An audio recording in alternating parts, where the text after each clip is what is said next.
என்னுடைய பேரன்பிற்கும் பெரும் நம்பிக்கைக்கும் உரிய உயிரினும் இனிய உடன் பிறந்தார்கள் அனைவருக்கும் என்னுடைய அன்பும் வணக்கமும்.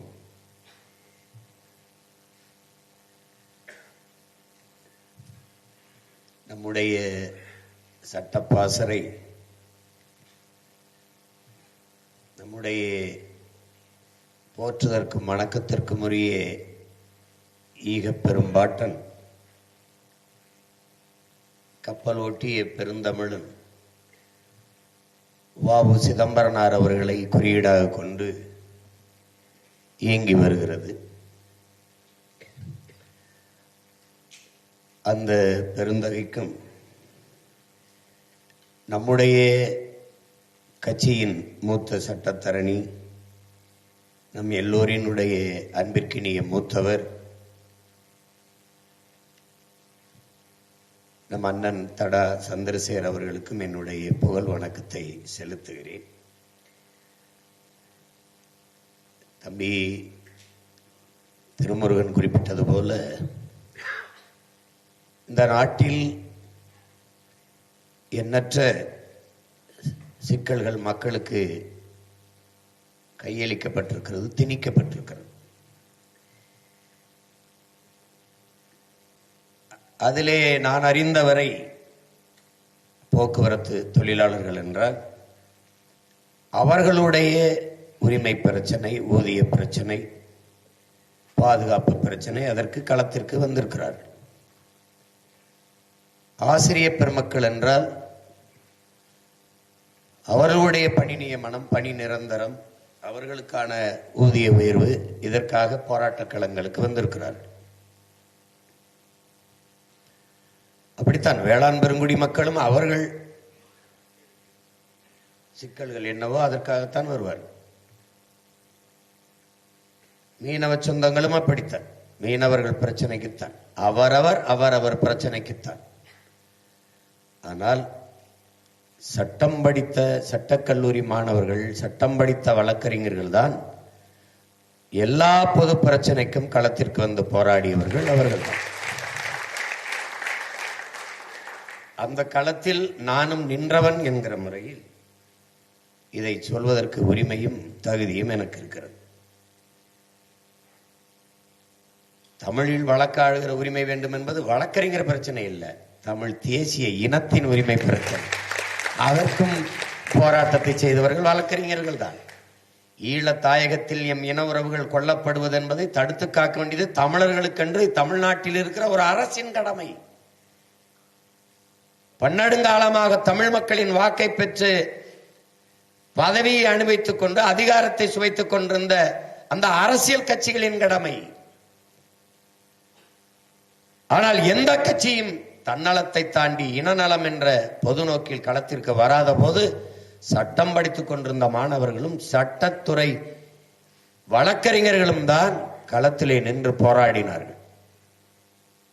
இது சரித்திர சான்று, இதை எவரும் மறுக்க முடியாது. ஏனென்றால் அவர்களுக்கு சட்டம், சிறை, நீதிமன்றம் அதை பற்றி அச்சம் இல்லை. இங்கே இருந்த தலைநகரில் இருந்த சட்டக்கல்லூரியை புறநகருக்கு வேற இடங்களுக்கு மாற்ற வேண்டிய தேவை இந்த ஆட்சியாளர்களுக்கு ஏன் இருந்தது? எந்த பிரச்சனைனாலும் இங்கே இருக்கிற சட்டக்கல்லூரி மாணவர்கள், அங்கே இருக்கிற வழக்கறிஞர்கள் வீதிக்கு வந்து போராடி வருகிறார்கள். உடனடியாக அது ஊடகத்தில் செய்தியாகி விடுகிறது, அது உலகம் பூரா தெரிந்து விடுகிறது. இந்த பிரச்சனையை தடுக்க என்ன பண்ணலாம், எங்காவது ஒரு ஓரத்தில் தள்ளிடுவோம்னு இந்த சட்டக்கல்லூரி அப்புறப்படுத்தினார்கள். அதற்கும் அந்த போராட்டத்திற்கும் நின்றவர்கள் நானும் நாம் தமிழர் கட்சி பிள்ளைகளும் தான்.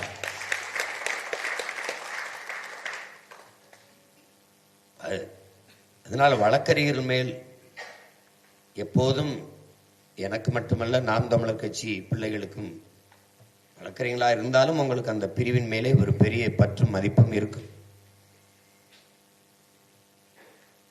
இங்கே நாம் தமிழர் கட்சி அப்படிங்கிறத, இது வழக்கறிஞர் கட்சி தான், உங்களுக்கு தெரியும் நினைக்கிறேன். கட்சி தொடங்கப்படும் போது 900 வழக்கறிஞர்கள் இருந்தார்கள். என் தம்பி ஆனந்தராஜுக்கு, குறிப்பா விஜயராவனுக்கெல்லாம் தெரியும். அரிதனும் அரிதா ஆனந்தராஜெல்லாம் இந்த கூட்டத்தில் பார்த்தோன்னா எனக்கே பெரிய மகிழ்ச்சி ஆயிடுச்சு. கோவைக்கு போய் இறங்கினோன்னா எங்கடா ராகவே, எங்க ஆனந்த், ஆனந்த் என்ன செய்யறான்னு கேட்பேன். அப்ப தம்பிகள் சொல்லுவாங்க இங்க வேலையா இருக்காரு. உணர்வோடு இந்த உறவு தொடர்பும் அருந்து போகாம பார்க்கணும். ஏன்னா களத்தில் பெரும் வீரர்கள் இடைவெளி விட்டால் அது தொய்வா வந்துடும். இங்கே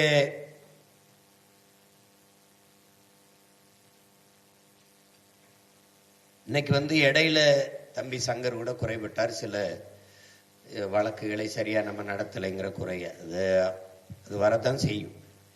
ஆனால் ஒன்றை என் உடன் பிறந்தார்கள் புரிந்து கொள்ள வேண்டும். நம்மை போல புதிதாக எந்த பின்புலமும் இல்லாது, பொருளாதார வலிமை, ஊடக ஆதரவு, இது ஏதும் இல்லாது ஒரு எளிய பிள்ளைகள், ஒரு ஏற்கனவே கட்டமைக்கப்பட்ட கோட்பாடுகள். இப்போ இந்தியம், திராவிடம், இந்த 2 கட்டமைப்புகள் இருக்கு. இது நீங்க பாத்தீங்கன்னா புதிதாக இல்லை, பல ஆண்டுகளாக அதிகாரத்தை சுவைத்து அதிமுக காவல்துறை, திமுக காவல்துறை என்றே இருக்குது. அதிமுக ஆதரவாளர்கள், அதிகாரிகள் என்றே இருக்குது. இப்படிலாம் இருக்குது. திமுக அதிகாரிகள் இப்படி இருக்குது. இந்த அளவுக்கு இருக்கிற இடங்களில் நம்ம புதிதாக வருகிற ஆற்றல் உள்ள நுழைஞ்சு போகும்போது, அதுவும் நம்ம இங்கிருந்து தொடங்குறோம், ஒரு இனப்படுகொலையிலிருந்து தொடங்குறோம். இனத்தின் பிணத்தின் குவியலில் நம்மளை பிரசவிக்குது வரலாறும் காலமும். அந்த இடத்திலிருந்து வரும்போது நம்ம கிட்ட அளவு கடந்த கோபமும் வெறியும் தவிர வேற எதுவுமே நம்மகிட்ட இல்லை. அப்ப அதுல நம்ம இந்த களத்துக்கு வர்றோம். நம் தலைவராக ஏற்றுக்கொண்டிருக்கிறவர் இந்திய பெருநாடு இல்லாத பன்னாட்டு சமூகம் தடை செய்து வச்சிருக்கிறது. ஒரு பயங்கரவாதி என்று பழியை சுமத்தி, தமிழீழ தேசிய ராணுவமான விடுதலை புலிகள் அந்த பெயரை உச்சரிக்க முடியாது, அதையும் சொல்ல முடியாது, தலைவர் பேரையும் சொல்ல முடியாது. சொன்னா வழக்கு. அந்த நிலையில் தொடர்ந்து அதை பேசி பேசி வழக்குகளை எதிர்கொண்டு நம்ம இன்னைக்கு உடைச்சு வந்திருக்கோம்னா அதுக்கு பெரிய பின்புலமாக இருந்தது நமக்கு இருந்த வழக்கறிஞர்கள் படைதான். அதை நம்ம மறுக்க முடியாது. ஆனால் அதுல ஒன்னு சொல்ல தோணுது. ஹிட்லர் சொன்னதுதான், இந்த சட்டம் உனக்கு பிடிக்கலையா அதோட சண்டை ஓட்டுக்கிட்டு இருக்காதேங்கிறான். அதை பயன்படுத்தி மேல வந்துரு, அதிகாரம் கைக்கு வந்தவொடனே அதை கிழிச்சு போட்டு உனக்கு எப்படி பிடிக்குமோ அப்படி எழுதிக்கேன்றான். உனக்கு எப்படி பிடிக்குதோ அப்படி எழுதிக்கேன்றான். இப்ப அதை தான் நான் என் தம்பி தங்கைகளுக்கும் உடன் பிறந்தார்களுக்கும் சொல்ல நினைக்கிறது காரணம் அதுதான். இந்த சட்டத்துல நமக்கு தம்பி தினேஷ் கூட பேசினான், இதை எப்படி நம்ம சீர்திருத்தம் செய்யறதுன்னு. அதை நீங்க கொடுங்க, நம்ம ஆட்சியின் வரைவில் நம்ம கொண்டு போவோம். அதுல நமக்கு நிறைய மாறுதல்களை செய்ய வேண்டியது இருக்கு. அதுல நம்ம எந்த சமரசமும் இல்லை. ஆனால் இருக்கிற சட்டத்தை பயன்படுத்தி எப்படி மேலே ஏறுறதுன்னு யோசிக்கணும். இப்ப இங்க பேசிய அன்பு பாண்டியராஜன் கூட சொன்னாங்க, நம்ம இந்தியாவிற்கென்று வழக்கறிஞருக்கு ஒரு நாள் இருக்கு, தமிழ் தேசியத்திற்கென்று இல்லைன்னு. அது நம்ம ஏற்கனவே அறிவிச்சிட்டோம். நம்ம பாட்டனார் வ.உ.சி பிறந்த தினத்தை தமிழ் தேசிய வழக்கறிஞர் நாளாக, அதை சட்டத்துறை நாளாக கொண்டாட முடியும். நமக்கு உங்களுக்கு தெரியும், நமக்கு இருக்கிற ஒரே சிக்கல் பொருளாதார வலிமை இல்லாததுதான். எனக்கு மாயோன் பெருவிழா நடத்தணும்னு ஆசை இருக்கும், கண்ணகி பெருவிழா நடத்தணும்னு ஆசை இருக்கும், திருமுருக பெருவிழா நடத்தணும்னு ஆசை இருக்கும், சிவ இரவுகள் நடத்தணும்னு ஆசை இருக்கும். ஆனா காசு இருக்காது. பிரச்சனை தான். ஒரு சுவரொட்டி ஒட்டி ஒரு இது பண்ணி ஒரு கூட்டத்தை போட்டு நடத்துறதுன்னா அதுக்குன்னு ஒரு பொருள் செலவு இருக்கு. அது நம்மகிட்ட இல்லை. அது ஒரு காலம் வரும்போது எல்லாம் முறையா நடக்கும். ஆனா நமக்கு கனவு இருக்கு, அந்த கனவை நடைமுறை செயல்படுத்த தான் நம்ம இவ்வளவு போராடும். இதுல நீங்க படித்த தீர்மானங்களில் இருந்தே இப்ப கோரிக்கையா வைக்கிறீங்க, நம்ம கோரிக்கையை ஏற்று நிறைவேற்றுவாங்களா இல்லையாங்கிறது தெரியாது. ஆனா நாம அதை நிறைவேற்றுவோங்கிறது அது உங்களுக்கு சொல்ல வேண்டியதில்லை. அதுல என் தம்பி கார்த்திக் படிக்கும்போது கூட அதை நானும் கவனிக்காம விட்டேன். அந்த சிறுபான்மை பட்டியலுங்கிறத நம்ம ஏற்கலை. இப்போ அதில் பட்டியல் அடைகிறதுக்கு நம்ம ஆடும் இல்லையே. தன்மானமிக்க தமிழ் மக்கள் நம்ம எதுக்கு பட்டியல்னு ஒன்று. சக மனிதன் இன்னொரு மனிதனை தாழ்த்தி வீழ்த்துவான், அவனுக்கு உரிமை இருக்குது, அவனுக்கு ஒரு சலுகை இருக்குன்னு சொல்றத நம்ம ஏற்கலை. அதுல தேவேந்திரர்கள் நம்ம இன சொந்தங்கள் பட்டியலிருந்து வெளியேற்றுங்கிறாங்க. அந்த உணர்வோட நம்ம நிக்க வேண்டியது தமிழனாக பிறந்த ஒவ்வொருவனுடைய கடமை. அதனாலதான் நம்ம பட்டியல் வெளியேற்றத்தை நம்ம விரும்பி அதை தொடர்ந்து நம்ம முன்னெடுத்துக்கிட்டு போறோம். நம்ம அவன் செய்யலைன்னா நம்ம வருவோம், நீக்குவோம். சிறுபான்மை என்ற சொல்லை இந்த நிலத்திலிருந்து ஒழிக்கணும். அது ஒரு தேசிய அவமதிப்பு. இந்த சிறுபான்மையின் வரையறுக்கிறவன் எல்லாம் யாரு பண்றாலும் மொழி சிறுபான்மை. உங்களுக்கு தெரியும், உலகெங்கிலும் மனிதர்களை மொழி இன அடிப்படையில் தான் வகுப்பானை ஒழிய சாதி மத அடிப்படையில் கிடையாது. அது வரலாறு எங்கும் உங்களுக்கு நீங்க எங்க படிச்சு பார்த்தாலும் உங்களுக்கு அது இல்லை. அது நான் பலமுறை நானே உதாரணம் சொல்லி உங்களுக்கு எடுத்து காட்டி பேசிட்டேன். நீங்க ஐரோப்பா முழுக்க கிறிஸ்தவன் தான், எதுக்கு அத்தனை நாடுன்னு கேட்டீங்கன்னா உங்களுக்கு பதில் வந்துடும். இந்தியாவிலிருந்து ஏன் பாகிஸ்தான், இப்ப பாகிஸ்தான் ஏன் பங்களாதேஷ், அதுல தெரிஞ்சிடும். மொழிதான். இந்துதான் மகாராஷ்டிரால, மராட்டிய மாநிலத்துல எல்லாம் இந்திய தானே, இந்து தானே. குஜராத்தில் இருக்கிறவனும் மகாராஷ்டிராவில் இருக்கிறவனும் இந்து தானே. எதுக்கு குஜராத் தனி மாநிலமா வேணும்னு அவன் போறான்னா, நீ மராட்டியன் நான் குஜராத்தி, அவ்வளவுதான். ஆனா மதம் அங்க ஒன்று நிக்கல, மொழி பிரிக்குது, இனம் பிரிக்குது. அப்படித்தான். நான் இஸ்லாமியன் தானே, நான் ஏன் பாகிஸ்தான்ல இருக்காம பங்களாதேஷ் கேட்டேன். அவர் உருது, நான் வங்காளி. அப்ப அந்த அடிப்படையில் பார்க்கும்போது இங்கு இருக்கிற இஸ்லாமியனும் கிறிஸ்தவனும் தமிழர்கள், தமிழ் தேசிய இனத்தின் மக்கள். அது நேரடியா நீங்கள் கிறிஸ்தவர்கள் இஸ்லாமியர்களுக்கான அப்படின்னு எழுதியிருக்கணும். சிறுபான்மைன்னு சொல்லக்கூடாது. இங்க சிறுபான்மையினுக்கென்று சலுகைங்கிறான். விடுதலை பெற்ற 80 ஆண்டு கால இந்தியாவில் ஒரு கிறிஸ்தவன் ஒரு இஸ்லாமியன் கூட பிரதமர் ஆகலையே. அதிக அதிகாரம் கொண்ட அந்த பதவிக்கு ஏன்னா ஒண்ணுமில்லாத குடியரசுத் தலைவராக வேணா உட்கார வைப்பான். இந்த மண்ணில் பிறந்த எவனுக்கும் சலுகை வேண்டியதில்லை, உரிய உரிமைதான் வேணும். அதுல நீங்க தெளிவா இருந்துக்கணும். நம்முடைய பாட்டனார் அயோத்தியாச பண்டிதர் சம பங்கு என்பதையே ஏற்கல. அதுக்கு பிறகு ரொம்ப நாள் கழிச்சுதான் அண்ணல் அம்பேத்கர் அந்த கருத்தை வலியுறுத்துறார். உரிய உரிமை, அந்த வார்த்தையில தெளிவாய்க்கணும். நீங்க சமபங்குனா எப்படி? நீ பன்னெடுங்காலமா மாளிகையில் இருப்ப, நான் மண்குடிசையில கீழே இருப்பேன். நீ கல்வி மறுக்கப்படாத சமூகத்தில் பிறந்த 100 ஆண்டுகளுக்கு மேலே பல 100 ஆண்டுகளா கல்வி பெற்று வருகிறாய். நான் கல்வி மறுக்கப்பட்ட சமூகத்தில் பிறந்திருக்கிறேன். இந்த தலைமுறையில தான் பள்ளிக்கூடம். நான் பிறந்த அரணையூரிலே நான் 5வது பட்டதாரி. அப்படின்னா எங்க அப்பாவுக்கு கையெழுத்து மட்டும் போட தெரியும், கடிதம் கிடையாது, படிப்பாங்க, அவ்வளவுதான். என் அம்மாவுக்கு அதுவும் தெரியாது. அப்புறம் நாங்க படிச்சு கையெழுத்து போட கத்து கொடுத்தோம். அப்ப நானும் 12 காலமா கல்வி பெற்றுக்கிட்டு வர அவனும் பொதுத்தளத்துல ஒரே இடத்துல போட்டி போடணும்னா எப்படி? இவர் தினம் ஜிம்முக்கு போய் நல்லா உடற்பயிற்சி உடலை உறுதியா வச்சிருக்கிறாப்ல. எனக்கு ஒருவேளை சோறு கூட கிடையாது, இடுப்புக்குள்ள எனக்கு விளங்காது, எனக்கு உடல் நோயிட்டு இருக்கிறேன். ஒரே கோட்டில் ஓடி வெற்றி கோட்டை தொடணும்னா எப்படி? இங்க எங்க சம பங்கு இருக்குது? இங்க அரசியல்லே இல்லையே. சம உரிமை சம வாய்ப்பு என்பது எங்கே இருக்கிறது? நாட்டின் தேசிய மலரை ஒரு கட்சி சின்னமா வச்சிருக்குது. தேர்தல் நேரத்தில் எல்லாரும் சின்னங்களை மறைக்கிறீர்கள். கையை எப்படி மறைப்பீர்கள்? 75 ஆண்டுகளாக உதயசூரியன் என்று ஒரு சின்னத்தை ஒரு கட்சி வச்சிருக்குது. 55 ஆண்டுகளாக ரெட்டாலைன்னு ஒரு சின்னத்தை வச்சிருக்குது. புதிதாக இன்னைக்கு வருகிற ஒரு ஜனநாயக ஆற்றல் ஒரு கட்சி ஒரு சின்னத்தை வாங்கினால் ஒரே தளத்தில் நின்று போட்டி போட வேண்டும் என்றால் இது எப்படி சம உரிமை சம வாய்ப்பு சம உரிமை எப்படி வருது? இது எப்படி எடுத்துக்கிறது? அவன் கொளுத்த பணத்திற்காக ஒரு தொகுதிக்கு 30 கோடி முதலீடு செய்யறான். நம்ம அந்த வட்டி காசை கூட செலவு பண்ண முடியாம தவிக்கிறோம். 2 பேரும் ஜனநாயகத்தில் சம வாய்ப்பு சம உரிமைனா எங்கே இருக்குது? எங்க இருக்குது? அதனால இந்த நாட்டில் சலுகை என்கிற சொல், போனஸ், மானியம், இந்த இலவசம், இந்த சொல்கள் அழித்து ஒழிக்கப்படணும். இந்த நிலை ஒழிக்கப்படணும். ஒவ்வொரு குடிமகனுக்கும் உரிய உரிமை கொடுக்கப்படணும். அதுதான் முழுமையான மக்களாட்சி, முழுமையான ஜனநாயகம். இந்த நாட்டின் சட்டம் முழுமைக்கு நம்மளால ஏற்றுக்கொள்ளப்பட்டிருக்கா? நீங்க எல்லாம் ஏற்றுக்கொள்றீங்களா? அப்படி இருக்கா? சட்டம் இருக்கா? கீழமை நீதிமன்றம் தண்டிக்கும், உயர் நீதிமன்றம் விடுவிக்கும். அப்ப மேல்முறையீடு பண்ண உச்ச நீதிமன்றம் தண்டிக்கும், நடுவன்மன்றம் தண்டிக்கும். அப்ப ஒரே குற்றச்சாட்டு, ஒரே வழக்கு, 3 தீர்ப்புகள். இது எப்படி இங்க இருக்குதா இல்லையா? இருக்குதா இல்லையா சார்?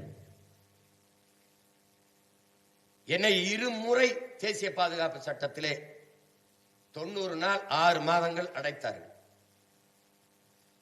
அதிலே ஓராண்டுக்கு மேல ஓராண்டு கிட்ட உள்ளே இருந்துட்டேன். 2 முறையும் நீதியரசர் எழுப்பி தர்மாராவ், 2வது முறை ஐயா எழுப்பி தர்மாராவ் கூட நம்முடைய ஹரிபரந்தாமனும் இருந்தாங்க.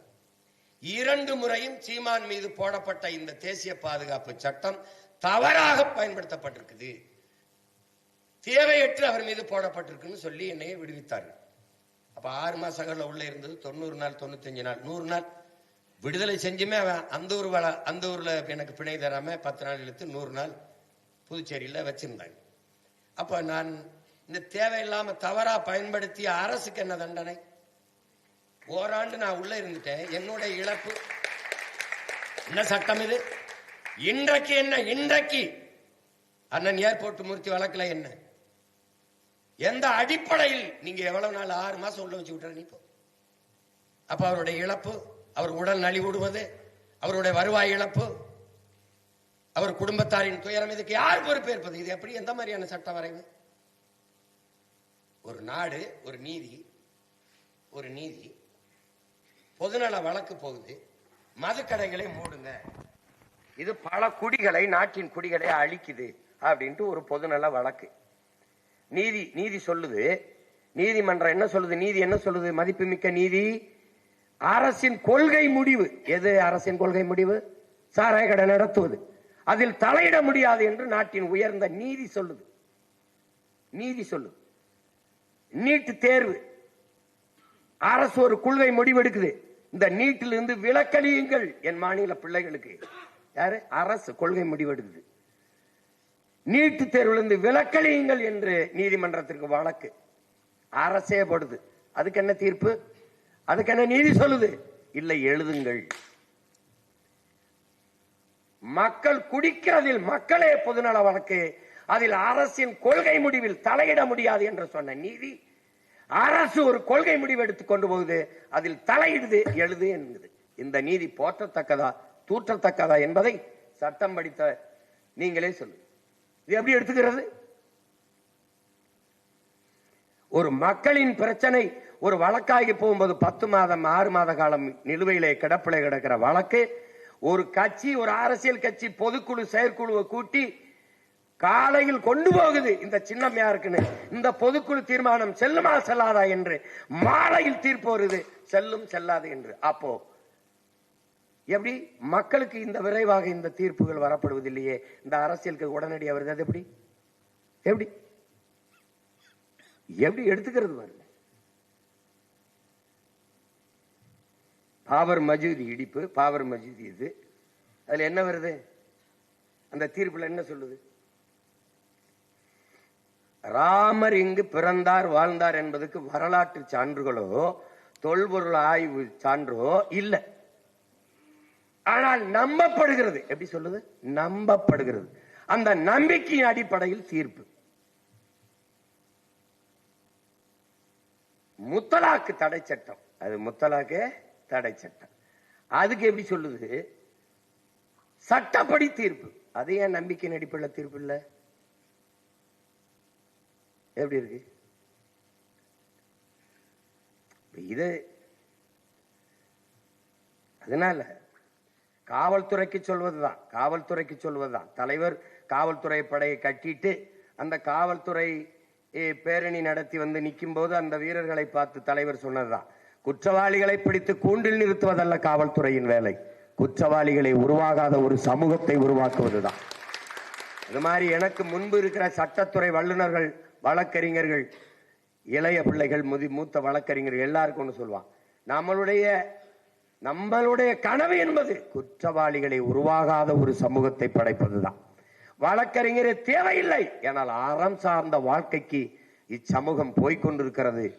இது தவறு, இது சரி, இது அறமற்ற செயல், இது அநீதி என்பது மக்களுக்கே தெரியும். அப்படி இல்ல. மெக்காலே என்ன சொல்றான்? 1835 போய் அவன் பிரிட்டிஷ் பாராளுமன்றத்தில் பேசும்போது அவன் சொல்ற வார்த்தை, நான் இந்திய நிலப்பரப்பு முழுக்கும் குறுக்கும் நெடுக்குமா பயணிச்சு பார்த்துட்டேன், ஒரு பிச்சைக்காரனை கூட நாம் பார்க்கலங்கிற. ஒரு திருடனை கூட, ஒரு பிச்சைக்காரனை கூட நாம் பார்க்கல. அவ்வளவு அறம் சார்ந்த மக்களாக அந்த மக்கள் இருக்கிறாங்க. நீ வேணா பாரு, அவன் எப்படா இவ்வளவு கீழே வந்தான் பாருங்க. இவ்வளவு இந்த 100-150 ஆண்டுகள் இவ்வளவு கேவலமா வந்தான். ஒரு பிச்சைக்காரன், ஒரு திருடனை கூட பார்க்கல. அவ்வளவு என்ன சொல்றது, அவ்வளவு நியாய உணர்வு அந்த மக்கள்கிட்ட இருக்குன்றான். அதை அழிக்காத வரை நாம் அவனை அடிமைப்படுத்த முடியாதுன்னு முன்வைக்கிறான். அதுக்கு முதல்ல என்னன்னா, அவன்கிட்ட அறம் சார்ந்த கல்வி முறை இருக்குடா, நன்னெறி சார்ந்த கல்வி முறை இருக்குடா, அதை ஒழிக்கணும்டாங்கிற. அதுக்கு எனக்கு ஒரு பாடத்திட்டம் இருக்குடாங்கிறான். அதை விளக்குறான், ப்ரொசீடுங்கிறான். இதுதான் நடந்தது. அதை இன்ன வரைக்கும் படிச்சுட்டு இருக்கோம். அப்படிப்பட்ட ஒரு சமூகத்தை உருவாக்கணும். இப்ப நீங்க இந்த சட்டத்துக்குள்ள இருக்கிற என்ன இப்பனா நம்மளுடைய கனவு என்னன்னா, நமக்கு இப்ப பேசினா எப்படி எடுத்துக்கிறாங்கன்னு தெரியாது. நீங்க டெல்லிக்கு போனீங்கன்னா நீங்க யாரு? South Indian. சவுத் இந்தியன் நம்ம தென் மாநிலத்தவர். Yes, I am south Indian. அப்ப அது வட இந்தியா, தென் இந்தியா. அப்ப 2 பாராளுமன்றம் வை. எல்லாத்துக்கும் அங்க வர வேண்டியது இருக்குல்ல. இங்க வை, இங்க ஒரு பாராளுமன்றம் வை. சரிதான் நான் சொல்றது. இங்க ஒண்ணு வை. அது மாதிரி உச்ச நீதிமன்றம், உயர் நீதிமன்ற கிளை மாதிரியில் இருக்கு, உச்ச நீதிமன்ற கிளையே ஒண்ணு வச்சிரு. இங்க வச்சுட்டீங்க. நாங்க எல்லாத்துக்கும் அங்க வர்றதுக்கு பதிலா இங்க ஒண்ணு வச்சிரு. அதிகாரத்தை, நிர்வாகத்தை பரவலாக்கு. அது மாதிரி நீதியையும் பரவலாக்கு. நீ எல்லாத்தையும் எடுத்துக்கொண்டு கீழே உட்காந்து மேலே உட்காந்துக்கிடுவ. கல்வி மாநிலத்தில் இருக்காது, அதான் அங்க ஒண்டி வச்சுக்கிடுவ. வரி எனக்கு இருக்காது, எல்லாத்தையும் ஒண்டி வச்சுக்கிடுவ. இது கவர்மெண்டா கந்து வட்டி கடையா? என் மொத்த வரியை எடுத்துக்கொண்டு வச்சுக்கிடுவாப்ல. நான் பேரிட காலங்களை கேட்டா கூட கொடுக்க மாட்டாங்க. இங்க முதலமைச்சர், ஐயோ அவன் தரல, நான் வாத்தியாருக்கு எப்படி சம்பளம் போடுறது, இதை சொல்றதுக்கு ஒரு பதவி. கொடுமையை பாருங்க. இப்ப நான் உட்காந்துட்டேன், சீஃப் மினிஸ்டர் ஆஃப் தமிழ்நாடு. எங்க சொல்ல அப்ப தர முடியாதுன்னு எங்க சொல்ல, எங்க தமிழ்ல வழக்காடுற உரிமை இல்லைன்னு ஒரு தடவை சொல்லி பாரு. சொல்லிப்பார், சம்பளம் ஏற்ற வாங்குவேன் சொல்லு. இந்த ஆளுநர்லாம் துணைவேந்தர்களை நியமிக்கிற உரிமை எனக்குத்தான் இருக்கு சொல்லி பாரு. நீ நியமிக்கிற துணைவேந்தருக்கு நீ சம்பளம் கொடு, நான் நியமிக்கிற சம்பளத்தை துணைவேந்தருக்கு நான் சம்பளம் கொடுத்துக்கிறேன். That's all your honour. தம்பி, என் தலைவன் எனக்கு கத்து கொடுத்தது, முட்டுக்கு ஒரு முட்டுங்கிறது பதிலுக்கு பதில் தான், வெட்டுக்கு ஒரு வெட்டுங்கிறது பதிலுக்கு பதில் தான், ஒரு வெட்டுக்கு 100 வெட்டு தான் வெற்றின்னு தான் எனக்கு கத்து கொடுத்தான்.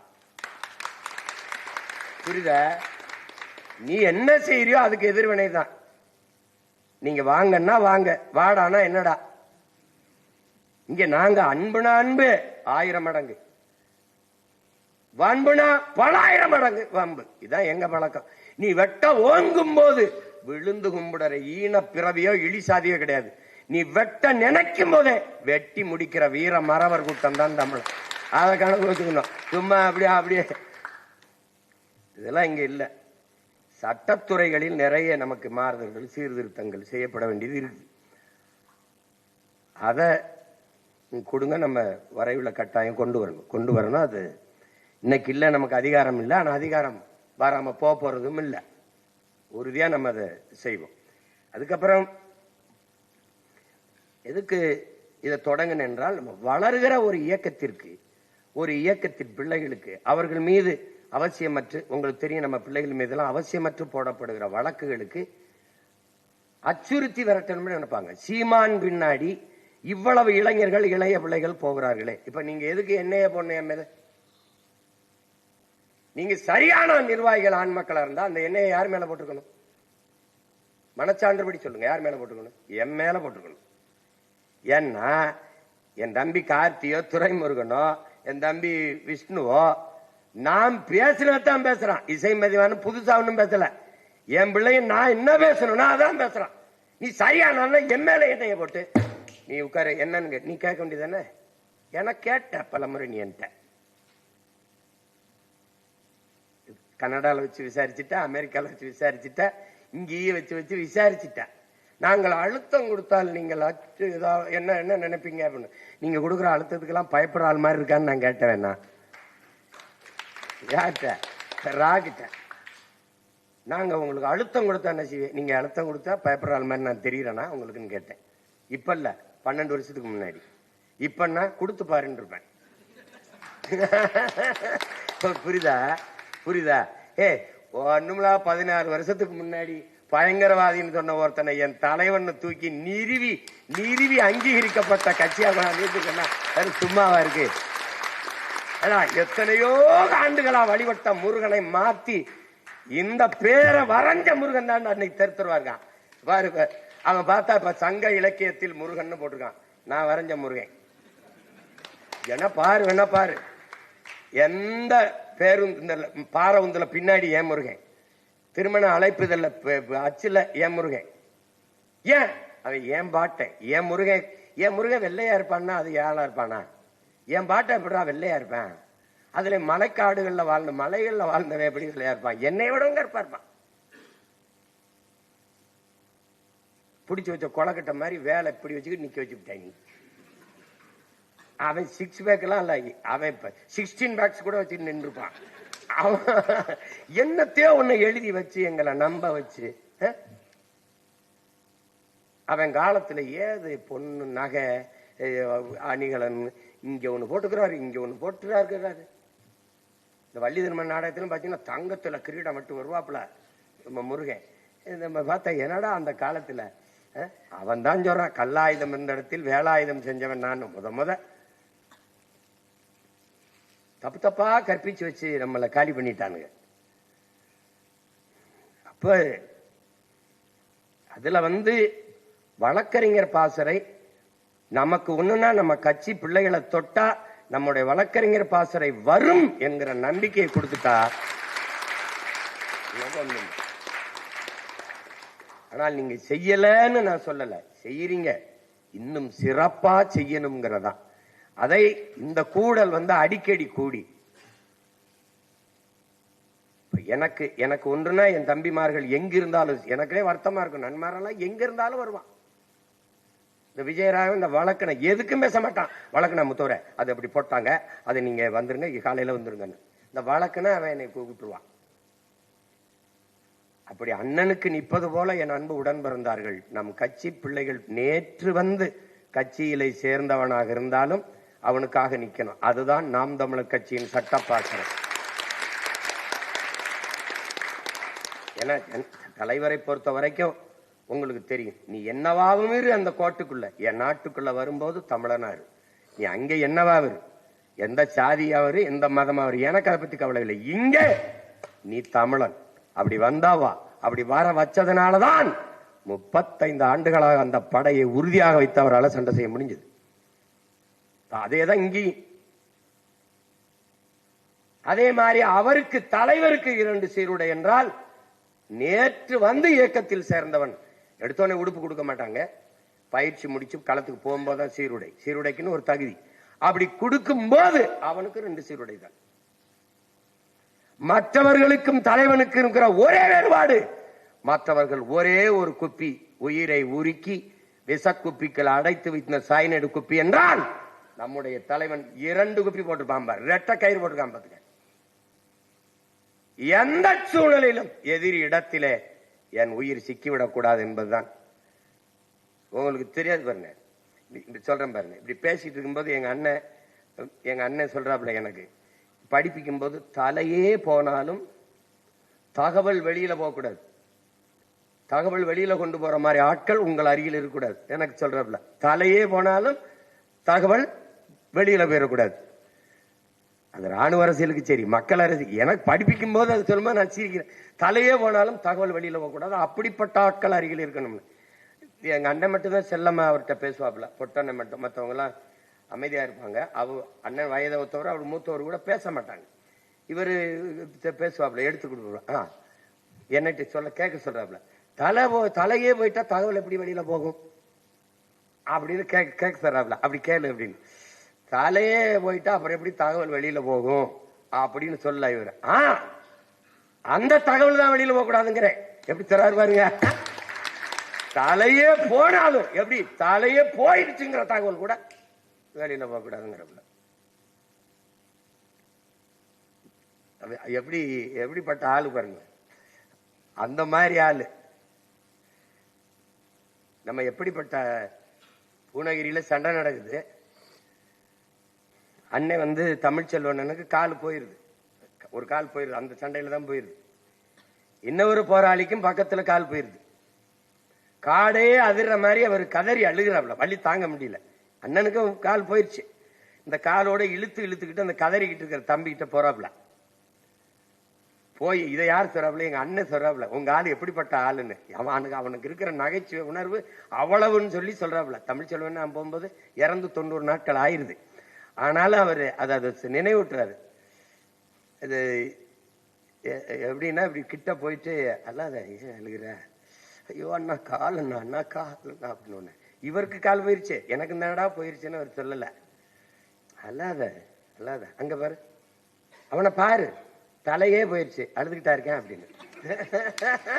அந்த நேரத்துல கூட அவர் அப்படி நகைச்சுவே அப்படி சொல்றாப்ல அந்த போராளிகிட்ட. டேய், பக்கத்துல ஒருத்தன் தலையே போயிருச்சு, கழுத்தே போயிருச்சு, பேசாம இருக்கான்டா, நீ ஏன்டா கால் போனதுக்கு கேத்துற, புரியுதா? கழுத்தே போயிருச்சு, சும்மா கிடக்குறான். அப்பா அவ்வளவு உறுதியான இதெல்லாம் ஒரு இழப்பாடா அப்படின்னு. நீங்க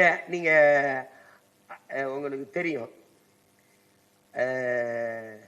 அண்ணன் பால்ராஜ் எப்படிப்பட்ட வீரன் தெரியும் உங்களுக்கு. ஆன இரவு எப்படி அடிச்சு பிடிச்சாருன்னு உங்களுக்கு தெரியும். இழந்து விட்ட நிலத்தை மறுபடி சண்டையிட்டு எடுத்தது நம்ம தலைவர் தான். அதுல அண்ணன் தான் முதன்மை தளபதி. நீங்க இந்த தண்ணிக்குள்ள போறப்போ காட்சிகள் இருக்கு. அவரு இந்த கட்டை கால் தானே, இந்த கால் சகதிக்குள்ள மாட்டிக்கிடும். இந்த கட்டை காலை இப்படி எடுத்து வச்சு அவர் போறத வாக்கியில பேசிக்கிட்டே அவர் போறத பார்க்கும்போது ஒரு வெறி நமக்கு வரும் பாருங்க. காலு இல்ல, ஆனால் ஒரு காலும் அவனுக்கு அந்த வலி இல்ல, வருத்தம் இல்ல. ஏன்னா தாயக விடுதலைங்கிற ஒரு பெரும் கனவை அவன் தூக்கி நின்ட்டான். அந்த மாதிரி நமக்கு இதெல்லாம் ஒரு பிரச்சனை இல்லை. நமக்கு எந்த ஆதரவும் இல்லாத பிள்ளைகளுக்கு ஒரே ஒரு அரண் தான் நம்முடைய சட்ட பாதுகாப்பு அரண், நம்முடைய வழக்கறிஞர் பாசறை தான் நமக்கு இருக்கிற பாதுகாப்பு. அதுல அதை நீங்க இன்னும் என்னுடைய விருப்பம் இன்னும் பல மடங்கு, இப்ப நிறைய பேர் எல்லாரும் வந்துட்டீங்கன்னு நான் சொல்ல முடியாது, கொஞ்சம் பேர் வர முடியாம இருக்கலாம். இன்னும் நம்முடைய சட்ட பாசறையை இன்னும் நீங்க வலிமைப்படுத்தணும். இந்த தேர்தல் நேரத்தில் உங்களுக்கு அதுக்கு வாய்ப்பு குறைவு. அது முடிஞ்சு 26 தேர்தல் முடிஞ்சு 29க்குள்ள இன்னும் பல மடங்கு என்னுடைய அன்பு தம்பிகள் முதன்மை பொறுப்பில் இருக்கிற கொஞ்சம் பயணம் பண்ணுங்க. ஒவ்வொரு மாவட்டத்திலையும் போய் இளம் வழக்கறிஞர்கள், படித்திருக்கிறவர்கள், கூட படித்த உங்களோட இருக்கிறவர்கள், நம்ம உணர்வில் இருக்கிறவங்களை சேர்த்து செய்யலாம். அதுக்கப்புறம் இப்ப உங்களுக்குள்ள இருக்கிற தேர்தலுக்கு நீங்களே ஒரு முடிவு பண்ணி வச்சிருப்பீங்க. ஒரு வேட்பாளரை கொடுங்க. அதுக்கு அன்னை யார்கிட்ட பேசணும், யாருடைய ஆதரவை பெறணும்னு சொல்லுங்க. அதன் நான் செய்கிறேன். நீங்க எல்லாம் பேசி ஒற்றுமையானாலே நீங்க சொன்ன மாதிரி நம்மளே ஒருத்தரை பொறுப்புக்கு கொண்டு வந்துட முடியும். அது நமக்கு பாதுகாப்பா தான் இருக்கும். அப்புறம் நீங்க ரொம்ப எளிதா செய்யக்கூடிய வேலை, ரொம்ப அரிதினும் அரிதா 1-2 இடங்கள்ல தான் பிழை நிகழ்ந்து இருக்குது. ஒரு தடவை பாராளுமன்றத்துல உதகையில நீலகிரியில வேட்பாளர் போடுவதில் கையெழுத்து தவறிட்டது. இப்ப கடந்த முறை 21ல ஒட்டப்பிடாரத்துல 10 கையெழுத்து போடுற இடத்துல அந்த அதிகாரிகள் மேல பிழை இருக்கு. எப்பவுமே அதிகாரிகள் இந்த இடத்துல சரி பார்க்கணும். 10 பிழை இருக்குது, இந்த கையெழுத்து போடணும், நீங்கன்னு வாங்கணும். அது கூட அதுக்கு தானே அதிகாரி. அதை ஒரு குறையா காட்டி வேட்பாளரை நிராகரிக்கிறது என்பது பெருந்தவறு நடந்துச்சு. அதுல 115 பெண்ணுல 116 பெண் தான் போட்டிட்டு இருக்காங்க. ஏன்னா அவர் என்ன பண்ணிட்டாரு, மாற்று வேட்பாளர் கட்சியில ஒரு பெண் அப்படின்னா பெண் எந்த சமூகத்துக்கு கட்சி கொடுக்குதோ, பிரதிநிதித்துவம் கொடுத்து வாய்ப்பு கொடுக்குதோ, அதே சமூகத்தை சார்ந்த பெண் கொடுக்கணும். ஒரு ஆண் என்றால் மாற்று ஆண் தான். அந்த இடத்துல அவர் என்ன பண்ணிட்டாரு, ஒரு பெண்ணை கொடுத்து அதுக்கு மாற்றா ஒரு ஆண் நின்றுட்டாரு. அந்த பெண் நிராகரிக்கப்பட்டவன வழியே இல்லாம இவரை நிறுத்த வேண்டியதாயிட்டு. அந்த தவறுகள் இனி வரும் காலங்களில் நாம் தமிழர் கட்சிங்கிற ஒரு கட்சின்னு சொல்லக்கூடாது. இது ஒரு அரசியல் அடிமைப்பட்டு கிடக்கிற, உரிமை இழந்து, உணர்விழந்து, எல்லாம் இழந்து வீழ்ந்து கிடக்கிற ஒரு தேசினத்தின் விடுதலைக்கான, அரசியல் விடுதலைக்கான ஒரு புரட்சிகர படை. அப்படிதான் சொல்லணும். நீங்க ஆயுதம் மிச்சம் வச்சதை அரசியலாய் வென்று முடிக்க வேண்டும் என்றால் எப்படி வென்று முடிக்கிறது? 35 ஆண்டு காலம் தலைவர் போராடி இருக்கிறார். நாம 15 ஆண்டு காலம் போராடிட்டு 16 ஆண்டுல கால் எடுத்து வைக்கிறோம். நம்மளும் ஒன்னும் குறைச்சு களத்துல நிக்கல. ஆனால் நாம வெல்ல முடியும். எப்படி? அவன் தான் சொன்ன ஆயுதத்தை கீழே வச்சுட்டு வா, நான் அரசியல் தீர்வை பெற்றுத்தாரேன்னு. இப்ப வச்சுட்டா நாங்க வந்துட்டோம், எங்களுக்கு அரசியல் தீர்வை பெற்றுத்தான்னு சண்டை போடணும். அதுக்கு குறைஞ்சபட்சம் இந்த நிலத்தில் வலிமையான அரசியலும் இந்த நிலத்தின் அதிகாரமும் நமக்கு கைவரப்பெறணும். அதான் இருக்கிற கடைசி வாய்ப்பு. அப்பதான் அந்த ஆயுதம் மிச்சம் வச்சதை நாம் அரசியலால வென்று முடிக்க முடியும். அதனால இம்முறை 234 பேருக்கும் நம் பிள்ளைகளுக்கு மிகுந்த கவனமாக, ஒரு 2-3 வழக்கறிஞர்கள் இந்த சென்னை முழுக்க பார்த்துக் கொள்வார்கள். 2-3 வழக்கறிஞர்கள் இப்ப தம்பி ஆனந்த், விஜயராவன் இருக்காங்கன்னா அவங்க கோவை, ஈரோடு, ஈரோட்டில் இருக்கிறவங்க அவங்க ஈரோட்டில் தம்பி கார்த்திக் இருக்கா, இங்க என்ன மதுரைனா தம்பி தினேஷ், கார்த்திக், இந்த தம்பி திருமாறன், அங்க திருநெல்வேலினா ரூபேஷ். இந்த மாதிரி நாங்க பாத்துக்கிறோம். முன்கூட்டியே தயாரிச்சு வச்சுக்கணும். நம்மளுக்கு ஒரு பெருமை இருக்குது. இந்த கட்சியில நம்ம புதுசா நம்ம பிள்ளைகள் வந்தாலும் பேரம் பேசி ஒரு 10 லட்ச ரூபா தாரம் போயிரு, ஒரு 50 லட்ச ரூபா தாரம் போயிரு அப்படின்னு சில கட்சி எல்லாம் என் பங்காளி வடிவேல் சொல்ற நிற்கும் இடத்திலிருந்தே இன்னொரு கட்சிக்கு தாவுகிற இந்த ஆக்குக்கா கட்சியிலிருந்து இப்படி சொல்லுவார்ல, அந்த மாதிரி நம்ம பிள்ளைகள் இதுவரை செஞ்சதில்லை. இனி எந்த காலத்தில், ஏன்னா நாம் தலைவர் நமக்கு சொல்லிக் கொடுக்கிறது என்னன்னா, ஒரு படையின் வலிமை என்பது ஆள் பலத்திலேயோ ஆயுத பலத்திலேயோ கிடையாது. அந்த படையில் இருக்கிற வீரர்களின் உடல் வலிமையும் உள்ள உறுதியும் தான். அதுல நம்ம கட்சியில இருக்கிற நம்ம தேர்வெடுக்கிற வேட்பாளர் பிள்ளைகள் உள்ள உறுதி கொண்டவர்கள், லட்சிய உறுதி கொண்டவர்கள். அதனால அவர்களை எனக்கு தெரியும். ஒவ்வொரு வேட்பாளர்கிட்டையும் எவ்வளவு பேரம் பேசினார்கள் அவர்கள். இதெல்லாம் எங்க அண்ணன்ட்ட போய் பேசிக்கிறீங்க, நாங்க அதுக்கெல்லாம் நான் ஆள் இல்லை என்று பேசி போன பிள்ளைகள்லாம் இருக்கிறாங்க. அவர்கள் தவறு செய்ய மாட்டார்கள். நம் பிள்ளைகள் நாமும் தவறு செய்ய விட்டுறக்கூடாது. எப்படின்னா, என்னதான் மாற்று வேட்பாளர் வச்சிருந்தாலும் நம்ம சரி, அதுல சரியானவரை தான் நிறுத்தியிருப்போம். அவரே களத்துக்கு போற மாதிரி எல்லா வேட்பு மனுகளும் ஏற்கப்பட்டதுங்கிறது தான் முதல் வெற்றி செய்தி. முதல்ல நமக்கு களத்துல அதுல நீங்க உங்களுக்கு அதிகம் என்ன சொல்ல வேண்டியதில்லை. சட்டம் படித்த பிள்ளைகள் உங்களுக்கு எல்லாம் தெரியும். அச்சம்ங்கிறது உங்களுக்கு வர வேண்டியதில்லை. இவர் இந்த தொகுதியில போட்டியிடுறார், அதிமுக அவர் நிக்கிறார், திமுக இவர் நிக்கிறார், இவர் எவர் நிக்கிறார் இல்ல, நாங்க அந்த தொகுதியில நிக்கிறோம். அதான் அங்க முதன்மையானது. எந்த கூட்டணியை பார்த்தும் எந்த கட்சியை பார்த்தும் நமக்கு பயம் இல்ல. நம்மளை பார்த்துதான் இங்க எல்லாருக்கும், அவங்க எல்லாருக்கும் பயம் இருக்குது. அதனால அது பிரச்சனை கிடையாது. அப்போ அந்த பணி இந்த தேர்தலில் நீங்க சாதாரணமா செய்து முடிப்பீங்க. இதுவரைக்கும் அந்த 1-2 இடங்களில் பிழை நிகழ்ந்திருக்கு. அந்த பிழையும் இந்த தேர்தலில் நிகழாமல் பார்த்து கொள்ள வேண்டியது உங்களுடைய பொறுப்பு. அவ்வளவுதான்.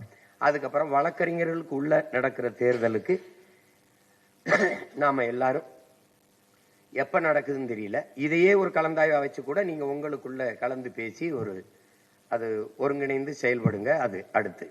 அதுக்கப்புறம் இந்த தேர்தலுக்கு பிறகு பயணம் பண்ணி ஒவ்வொரு மாவட்டமாக சேர்ந்து இந்த சட்ட பாசறையை இன்னும் பெரிதுபடுத்தி வலிமைப்படுத்துவது எப்படி, அதை நீங்க செய்யுங்க. அதுக்கு உங்களுக்கு முழு சுதந்திரம் இருக்கு. நீங்க இதுல நீங்க என்ன சொல்றீங்களோ அதான் நாங்க கேட்பேன். ஏன்னா சட்டத்துல எனக்கு அண்ணா இது இப்படி செய்யணும்னா அப்படி செய்யணும்னா சரின்னு சொல்ல போறேன். அவ்வளவுதான். அது செய்யுங்க. இப்ப சட்டத்துறையில் நம்ம எவ்வளவு மாறுதல்களை கொண்டு வர வேண்டியது இருக்குது அப்படிங்கறத நீங்க கொடுங்க. அது காணொலி ஆவணமா, எல்லாத்தையும் காணொலி ஆவணமா போட முடியல. சில நேரம் நமக்கு நாட்களும் இல்லை. அச்சு ஆவணத்துல இருக்கட்டும். தேவைப்படும் போது நம்ம பிள்ளைகள் படிச்சு வச்சுட்டு தர்க்கத்திலே விவாதத்திலே எடுத்து வைத்துக் கொள்வார்கள். நம்ம பல இதை இந்த வாட்டி அச்சு ஆவணமா மட்டும் கொடுக்கல, காணொலி ஆவணமா போடுறோம். கல்வி எப்படி தரம் உயர்த்தப்படுது எங்க ஆட்சியில, மருத்துவம் எப்படி தரம் உயர்த்தப்படுது எங்க ஆட்சியில, எப்படி வேலை வாய்ப்பு எப்படி எப்படி இலவசம் ஒழிக்கப்பட்டு எப்படி மக்களின் வாழ்க்கை தரத்தை உயர்த்துவது எப்படி நாங்க செய்ய போறோம். அப்படி ஒன்னு எல்லாமே எங்கள் ஆட்சியில். போக்குவரத்து எப்படி இருக்குது, சாலை போடுதல் பராமரித்தல் எப்படி இருக்குது, மின் உற்பத்தி பகிர்வு எப்படி இருக்குது, எல்லாத்தையும் நம்ம வேலை நடந்துகிட்டு இருக்கு. அது உங்க வேலை இல்லை, அது அண்ணன் வேலை, அது நான் பார்த்துப்பேன். வழக்கறிஞர்ல சில பேர் போட்டி போடுறீங்க. தம்பி கார்த்திக் எல்லாம் திருச்சுழியில போட்டிடுறாப்புல. அவனுக்கு எல்லாரும் என் தம்பி அபுபக்கர் எங்க இருக்காரு? அவரு கடைநல்லூர்ல போட்டிடுறார். நிறைய வழக்கறிஞர்கள் களத்துல நிக்கிறாங்க. எல்லாம் நம்ம பிள்ளைங்க. இங்க என்ன பிரச்சனைனா, அந்த பொறியியலையும் சட்டம் படித்ததையும் படிப்பாவே கருதுறது இல்ல மக்கள். வக்கீலா வக்கீலா வக்கீலா இன்ஜினியரா டாக்டரா டாக்டரா. இந்த போதையை ஒழிக்கணும்டா. நம்ம இந்த டாக்டர் தான் படிப்புங்கிற போதையை முதல்ல ஒழிக்கணும். அப்புறம் தம்பி ஸ்ரீதர் கும்மிடிப்பூண்டியில போட்டிடுறார். ஏதோ குத்துச்சண்டைக்கு போற மாதிரி வந்திருக்கேன். கர்லாவா? கர்லா. அப்படி பல வழக்கறிஞர்கள் தம்பி தங்கை எல்லாம் போட்டிடுறாங்க. இன்னும் அந்த தங்கச்சியை நிறுத்தலாம்னா எங்க அது வயசு 24 25 ஆவல இல்லடா, ஆவல. நிறைய மருத்துவர்கள், நிறைய இளைய பிள்ளைகள் 24 ஒரு மாசம் எல்லாம் திட்டக்குடியில் ஒரு தங்கச்சிக்கு 1 மாசம் குறையுது. அவன் ஒரு நாளான அடிச்சு விட்டுருவான். அது நம்ம இவரு அண்ணா நகர்ல தம்பி சங்கர் போட்டிடுறாப்ல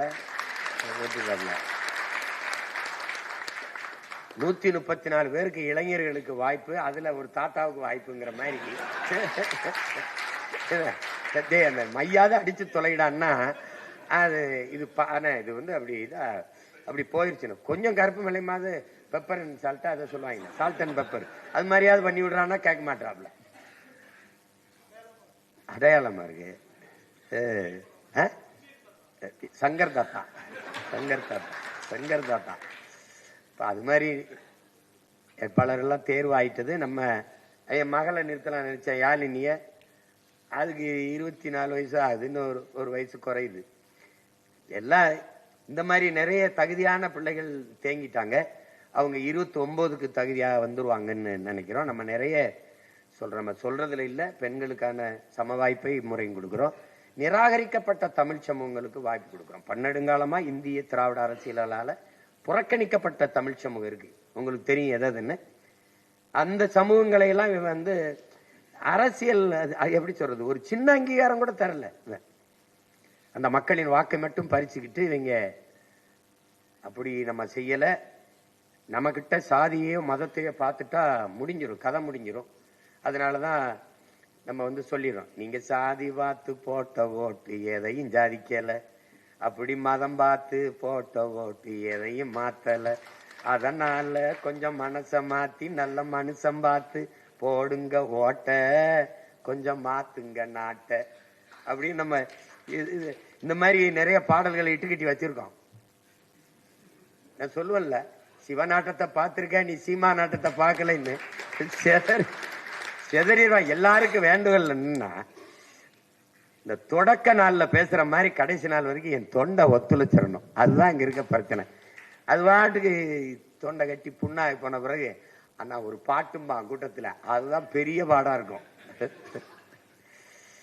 ரொம்ப அருமையா இருக்கும். இந்த தேர்தல்கெல்லாம் உங்களுக்கு எல்லாம் வேலை செய்ய ரொம்ப உற்சாகமா இருக்கும். நம்பிக்கையோட இருங்க. 10 லட்சம் கோடி கடனுல நாடு, இதுல இலவசம் வேற பெருவக்க கேடு, பார்க்க சகிக்கால சனம்படும் பாடு, இத வளர்ச்சின்னு வாயிலிய போடுறான் போடு, என்னம்மா தேவி சக்கம்மா, நாடு நாசமா போகுத நியாயம்மா, கண்ண திறந்த வாரம்மா எங்க கவலைய கொஞ்சம் நீதீரம்மா. என்னம்மா தேவி சக்கம்மா நாடு நாசம்மா போகுது நியாயம்மா. பாதுகாப்புன்னு எதுவுமே இல்ல, பச்சை புள்ளைக்கு பாலியல் தொல்ல. நாட்டுல நாளும் கொலை கொள்ள, இந்த கொடுமைய எங்கதான் போய் சொல்ல. என்னம்மா தேவி சக்கம்மா நாடு நாசமா போகுது நியாயம்மா. நீங்க பாருங்க, மொத்தம் நான் பரப்புரையே கிடையாது, பாட்டுத்தான், பூரா பாட்டுத்தான், பூரா பாட்டுத்தான். ஊழல் லஞ்சத்தில ஊறி கிடக்குறான், உண்மை நேர்மையினா என்னன்னு கேட்கிறான்.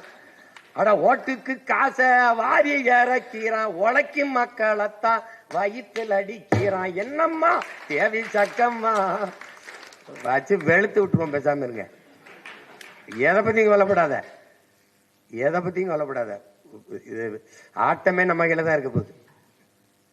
என்னடா நீங்க படம் காட்டுறீங்க, நாங்க எங்க படத்தை பாருங்கடான்னு காட்டுறோம். அதனால ஒண்ணு இல்ல, நம்ம கிட்ட ஒன்னே ஒண்ணுதான் இல்ல, காசு.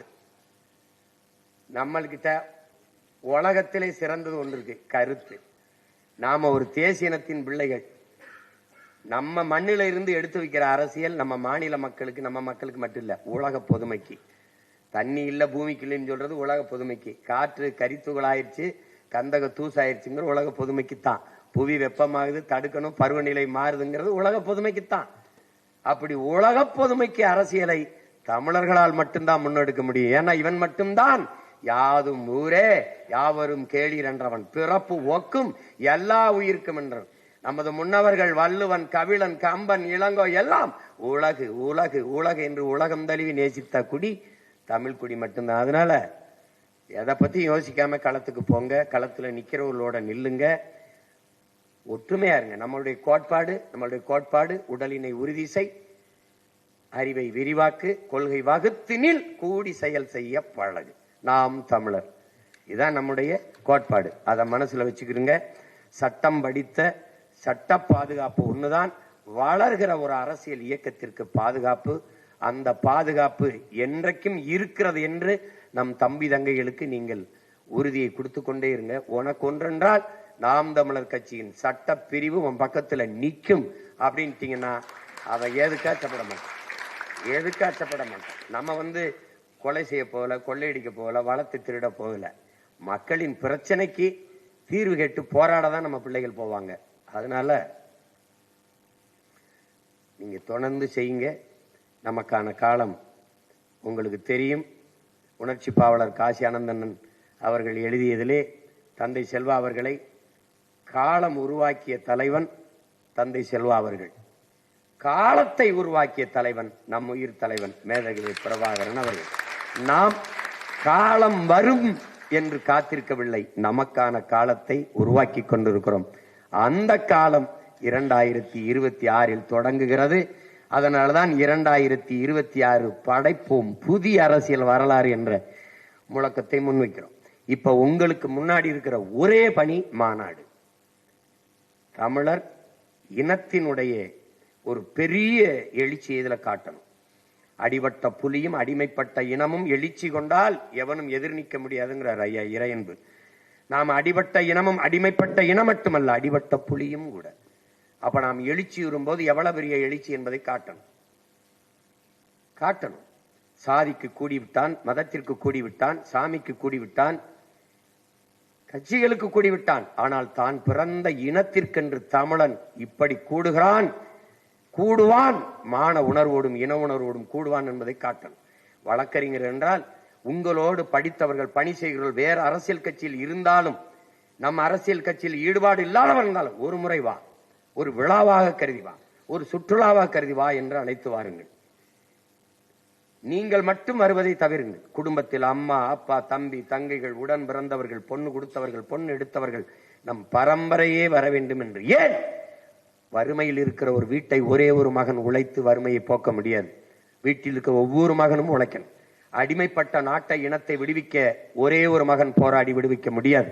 ஒவ்வொரு குடிமகனுக்கும் கடமை உண்டு. அப்படி பார்த்தால் என்னை பெற்றவர்களுக்கு, என் உடன் பிறந்தவர்களுக்கு, என்னோடு வந்த என் உயிர் துணைக்கு எல்லாருக்கும் இந்த பொறுப்பும் கடமையும் கையளிக்கப்பட்டிருக்கு. அதனால் இது நம் இனத்தின் திருவிழா. எல்லோரும் கூடுவோம். தமிழ் பேரின பெருவிழா. வென்று வாகை சூடுவோம். குடும்பம் குடும்பமாய் கூடுவோம். கொடிய அரசியலை மூடுவோம். இது கொள்கை மறவர்களின் கூட்டம். கொள்ளையர்கள் எடுக்க வேண்டும் ஓட்டம். இதை முழக்கமாக முன்வைத்து திரட்டுங்கள். பேரெழுச்சியாக 21 கூடுறோம். நம்ம 234 வேட்பாளரையும் அறிவிக்கிறோம். எவன் களத்துக்கு வாரான் போறான் அதெல்லாம் பிரச்சனை கிடையாது. எந்த கட்சி நம்ம தொகுதியில் நிக்குதா அதெல்லாம் கிடையாது. நாம போறோம், வேலையை செய்யறோம், களத்துக்கு செல்றோம், வெல்றோம். இதை உறக்க உலகிற்கு சொல்றோம். இவ்வளவுதான் நம்ம. அதுல உங்களுக்கு ஒன்று, நமக்கு இலக்கு ஒன்றேதான், இனத்தின் விடுதலை. இனம் ஒன்றாவும் இலக்கை வென்றாவும். அதான் நம்ம கோட்பாடு.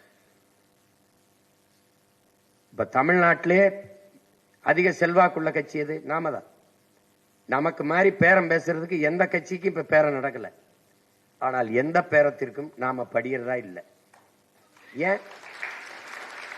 நீ கூட்டணி வச்சு அப்படி வந்துட்டா பயந்துருவோம்னா, 22 நாடை திரட்டி வரும்போது வெறும் 20,000 வீரர்களை வைத்து உலக போரை நடத்திய மாபெரும் வீரன் பிரபாகரனின் பிள்ளைகள் நீங்களும் நான். ஈழத்தில் நடந்த போர் என்ன? சிங்களனுக்கும் தமிழனுக்குமான போர் இல்லை. அது உலகப்போர், 3ஆம் உலகப்போர். 22 நாடுகளின் துணை கொண்டுதான் இறுதி போரில் விடுதலை புலிகளை வென்றோம் என்று அந்த நாட்டின் ராணுவ அமைச்சர் கோத்தபாயும் அதிபர் ராஜபக்சேயும் சொன்னார்கள். என்றால் 22 நாடுகள் சேர்ந்து ஒரு தேசிய விடுதலைக்கு போராடிய ஒரு விடுதலை போராட்ட இயக்கத்தை வீழ்த்த போரிட்டார்கள். அதை எதிர்த்து விடுதலை புலிகள் போரிட்டார்கள் என்றால், மான தமிழ் மக்கள் போரிட்டார்கள் என்றால், அது தமிழ் தேசிய விடுதலை தாண்டி உலக போராக மாறிட்டது. அப்ப உலக போர் செய்த இனத்தின் பிள்ளைகள் நாம். இதை எத்தனை கூட்டணி கூட்டி வந்து என்ன? அதனால கூட்டத்தில் நிக்கிறவனுக்கு துணிவோ வீரமோ தேவையில்லை. தனிச்சு நிக்கிறவனுக்கு தான் துணிவும் வீரமும் தேவை.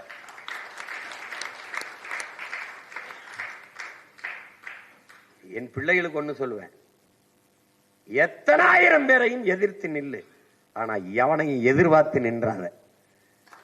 நீ உன்னைதான் நம்பி நிக்கணும். சண்டைக்கு அவர் வருவாரு, அவரை கூட்டிட்டு போயிடுப்பான். சண்டைக்கு நம்ம தான் போகணும். ஏன்னா நீங்க போய் இறங்கி மேடையில இருந்து அவனை அடிக்க போறிய அப்படின்னு. என் பழக்கம் அப்படித்தான். ஆள் வச்சு அடிக்கிறது கிடையாது. நம்மளே அடிச்சிருவோம். ஏய் வாடா, நீ அண்ணன் பேசுறதானே பாக்குற, பேசுறதானே பாக்குற. எனக்கு பேச 2 வருஷம் கழிச்சு அப்புறம் தான் பேச்சு வருது. இப்படி பேசணும்னு எந்த ஆசிரியர் எனக்கு ஆசிரியரும் எனக்கு கத்துக் கொடுக்கல. ஆனா எப்படி சண்டை போடணும்னு 5 வயசுல சிலம்பு கம்பெடுத்து அனுப்பினான். அதுக்கப்புறம் 10, 11 பிறகு நானே கராத்தே வகுப்புல போய் சேர்ந்துட்டேன்.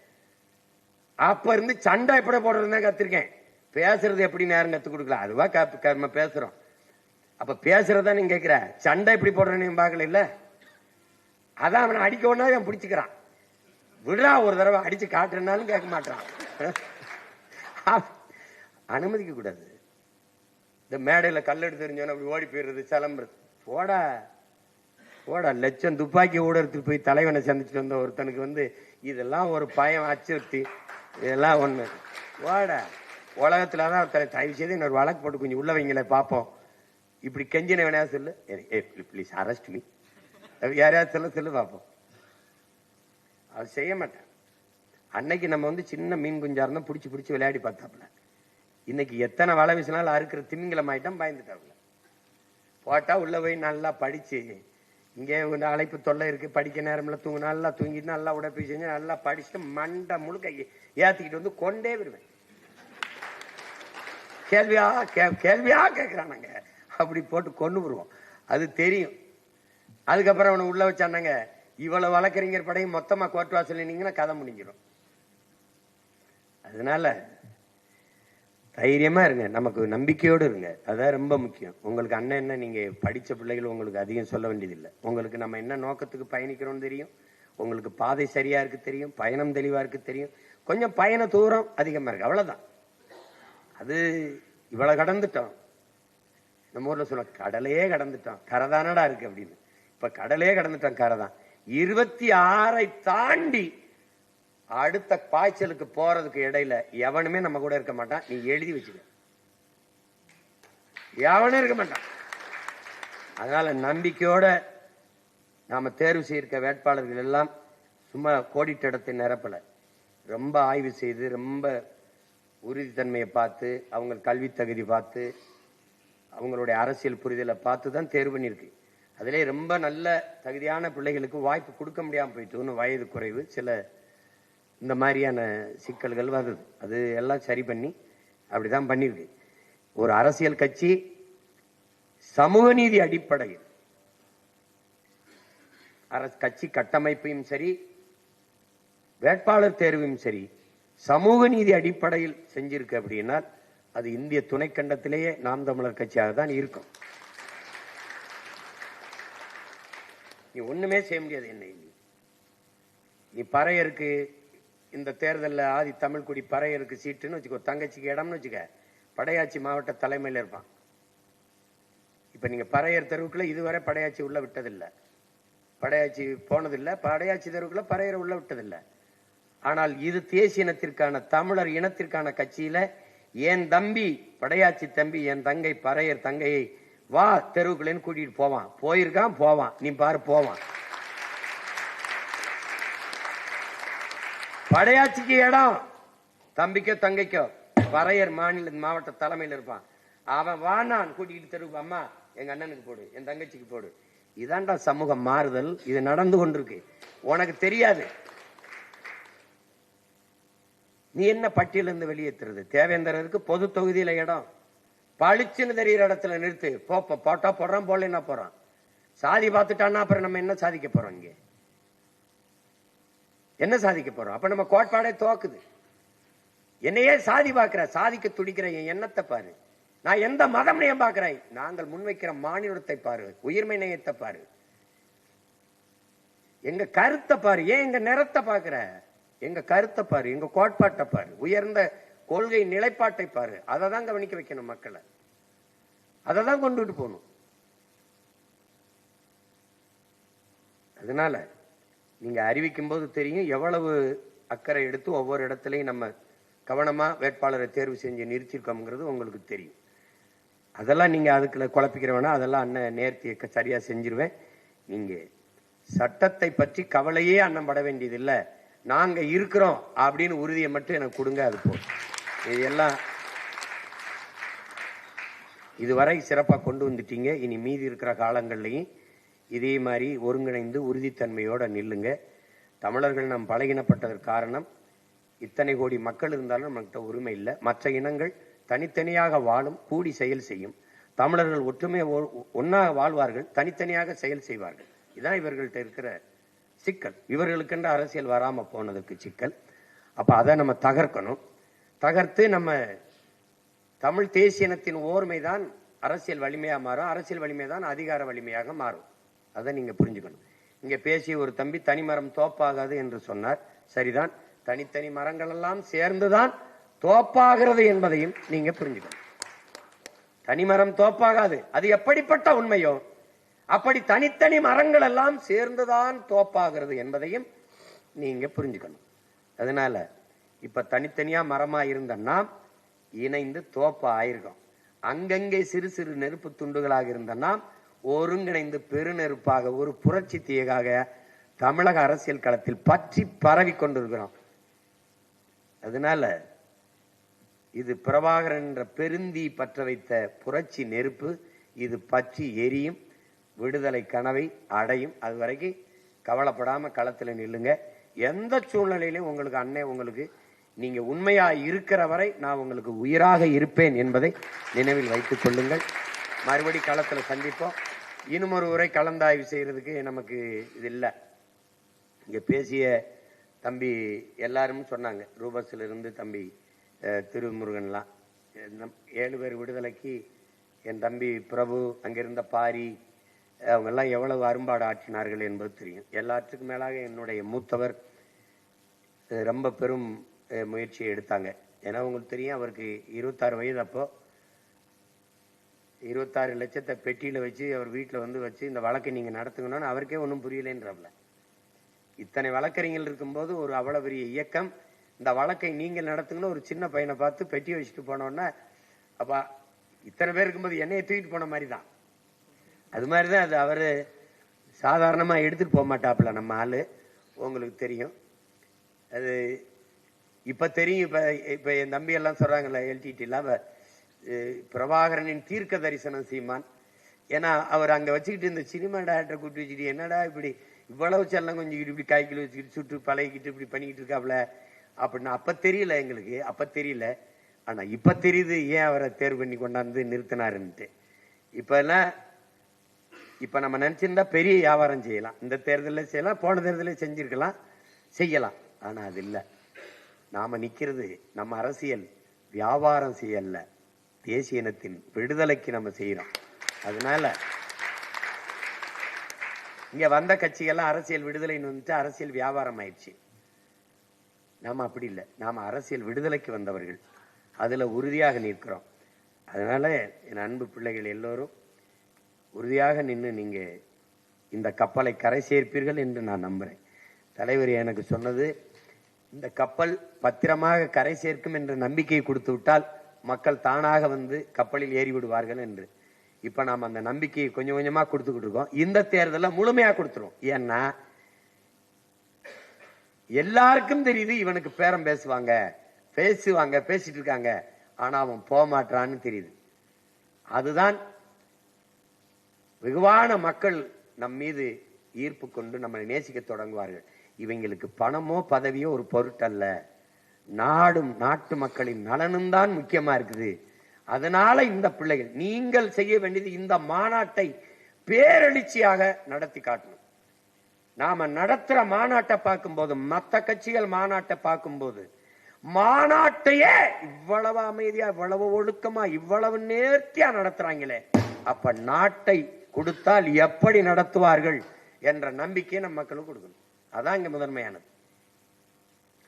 இந்திய பெருநாட்டில் எந்த ஒரு அரசியல் கட்சி கூட்டத்திற்கும் காவல்துறைகள் முன்னாடி இருக்கை போட்டு அமைதியாக உட்கார்ந்து இருந்தது இந்திய அரசியல் வரலாற்றில் எந்த கட்சியில் இருக்காது, நம்ம கட்சிக்கு மட்டும்தான் அமைதியா உட்கார்ந்து. அதேதான் இந்த மாநாட்டிலையும் நடக்க போகுது. சிறப்பாக நாம் செய்வோம். நீங்க உறுதியா நில்லுங்க. தலைவர் சொன்னதுதான், வரலாறு நமக்கு வழிகாட்டுகிறது, சத்தியம் நமக்கு சான்றாக இருக்கிறது. உறுதியாக நாம் வெல்லுவோம். இதை உறக்க உலகிற்கு சொல்லுவோம். தமிழ் தாய் வாழ்க, தலைவர் பிரபாகரன் வாழ்க. உங்கள் அனைவருக்கும் என்னுடைய அன்பும் வணக்கமும். நன்றி. நாம் தமிழ்.